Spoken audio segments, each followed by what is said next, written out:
کہا کہ ہندوستان نو پچھڑے چھوٹے تھے میرا نام شہباز شریف نہیں ہے. رکو ذرا.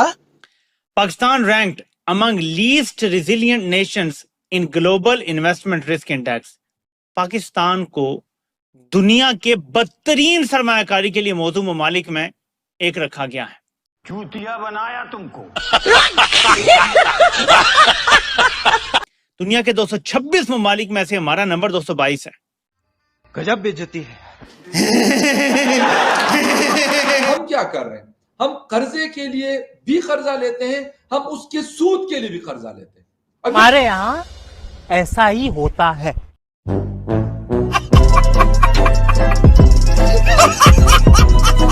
ہم بدترین سطح پہ ہیں, شرمناک سطح پہ ہیں. بہت ساری چیزوں میں ہم توجہ ہی نہیں دے رہے, اور بہت ساری چیزیں ایسی ہیں میڈم شیخ کہ جو ہماری تھوڑی سی توجہ سے امپروو ہو سکتی ہیں. تھوڑی سی اپنی انائیں, تھوڑی سی اپنے ضدیں, تھوڑی سی اپنے جھگڑے کم کر لیں. پاکستان کی خاطر اگر ہم سارے اکٹھے ہو جائیں تو بہت ساری چیزیں اور بہتر ہو سکتی ہیں. لیکن ایک بار پھر کہوں گا کہ اللہ کا لاکھ لاکھ شکر ہے کہ جو کل تھا اس نہ ہو. ڈیفالٹ سے پاکستان کو بچایا گیا, اسٹیبلائزیشن کی طرف لایا گیا, IMF کا پروگرام آیا تو ایک دفعہ پھر یہ وعدہ کیا گیا کہ ہم اس بوم بسٹ کے سائیکل سے اب نکلنے جا رہے ہیں. اب ہوں گے معیشت میں ریفارمز, اب آئے گی ملک میں بیرونی سرمایہ کاری اور ڈومیسٹک سرمایہ کاری بھی ہوگی, اور ملک اب ایکسپورٹ لیڈ گروتھ کے ذریعے آگے بڑھے گا. ایکسپورٹس میں اس طریقے کا اضافہ ہو نہیں رہا, بیرونی سرمایہ کاری آ نہیں رہی, ڈومیسٹک انویسٹر پریشان ہے. ہم اس وقت اسٹیبلائزیشن سے نکل کے گروتھ کی طرف جاتے ہوئے بالکل بھی نہیں نظر آ رہے ہیں. کیا وجہ رہتی ہے پاکستان چلتا کیسے؟ پاکستان میں یہ کیا گڑبڑ چلتی رہتی ہے؟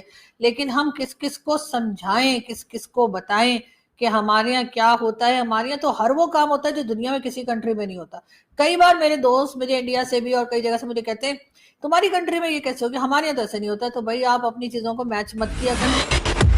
دوستو, پاکستان کا شہباز شریف آپ کو یاد ہوگا, اور منیر کے جوتے چاٹنے والے ٹکلے بھی آپ کو یاد ہوں گے جو میڈیا پر بیٹھ کر بول رہے تھے کہ اب تو ٹرمپ نے وائٹ ہاؤس میں کہا ہے میرا فیوریٹ فیلڈ مارشل, میرا فیوریٹ پردھان منتری شہباز شریف. اب تو دودھ کی ندیاں بہنے والی ہیں پاکستان کے اندر, پرنتو وہ ندیاں 2-3 ہفتے ہی نہیں بہ پائی ہیں اور سوکھ گئی ہیں, کیونکہ ایک رپورٹ سامنے آئی ہے جس میں پاکستان نمبر 1 دیش بنا ہے, اور وہ نمبر 1 دیش ہے گھٹیا رینکنگ کے معاملے میں. یعنی پاکستان انویسٹنگ کے حساب سے ایک ایسا گھٹیا دیش بنا ہے جو کہ دنیا میں 226 دیشوں میں سے 222ویں نمبر پر ہے, اور اس کو دیکھ کر کوئی بھی دیش ان کے منہ پر تھوکنا نہیں چاہتا, پیسہ دینا تو دور چھوڑو, یہاں تک کہ شیخ بھی ان کو پیسہ دینے سے کترا رہے ہیں. اور اس رینکنگ کو سن کر پاکستانی اب شہباز کو گالیاں دے رہے ہیں.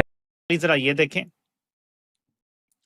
Pakistan ranked among least resilient nations in global investment risk index, placed 222nd out of 226 countries. Pakistan trails on governance, innovation and investor confidence amid macroeconomic challenges.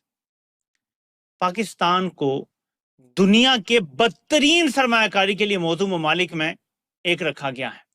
دنیا کے 226 ممالک میں سے ہمارا نمبر 222 ہے. یعنی دنیا کے 222 ایسے ممالک ہیں جہاں دنیا کے لوگ سرمایہ کاری کرنے کو ترجیح دیں گے. یعنی پاکستان میں کوئی ٹکا نہیں آنے والا. ایک اور خبر سن لیں. Q1 foreign direct investment dives 34% to $568.8 million year on year. Pakistan میں جو براہ راست بیرونی سرمایہ کاری ہے اس میں 34% سالانہ کی بنیادوں پہ کمی ہو گئی ہے. یہ دونوں چیزیں کیونکہ لنکڈ ہیں.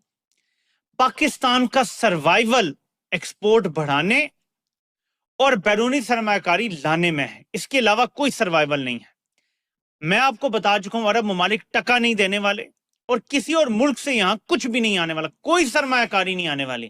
صرف یہ ہو سکتا ہے کہ یہ اپنی چیزیں انہیں پونے داموں گھر کا سامان نہیں جیسے نشئی بیچ دیتا اپنی پڑیا کے لیے.